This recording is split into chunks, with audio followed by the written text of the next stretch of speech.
2008 সাল থেকে 2024 সালের 5 আগস্ট পর্যন্ত সারা দেশে বিএনপির 2276 জন নেতাকর্মী ক্রসফায়ার এবং 153 জন গুমের শিকার হয়েছেন।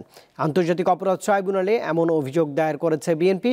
এতে সাবেক প্রধানমন্ত্রী শেখ হাসিনা সহ সংশ্লিষ্ট আইনশৃঙ্খলা বাহিনীর সদস্যদের অভিযুক্ত করা হয়েছে। বৃহস্পতিবার ট্রাইব্যুনালের প্রসিকিউশন শাখায় আলাদা দুটি অভিযোগ জমা দেন বিএনপির মামলা সংগ্রহের তথ্য সেলের সমন্বয়ক সালাউদ্দিন খান। সাংবাদিকদের তিনি জানান, বিগত আওয়ামী লীগ সরকারের আমলে বিএনপিকে নির্মূল করার উদ্দেশ্যে সারা দেশে বিএনপির নেতাকর্মীদের ক্রসফায়ার এবং গুম করা হয়েছে। এ বিষয়ে জেলা এবং উপজেলা ভিত্তিক তালিকা জমা দেওয়া হয়েছে দলটির পক্ষ থেকে। এ পর্যন্ত আমাদের প্রাপ্ত তথ্য অনুযায়ী 2276 জনকে ক্রসফায়ারের নামে হত্যা করেছে। 153 জনের গুমের তালিকা আমরা এখানে জমা দিলাম। সুনির্দিষ্ট অভিযোগ প্রধানমন্ত্রী সহ সংশ্লিষ্ট যারা আইন শৃঙ্খলা জড়িত আছে তাদের সহ এবং আওয়ামী লীগের যারা সন্ত্রাসী তাদেরকে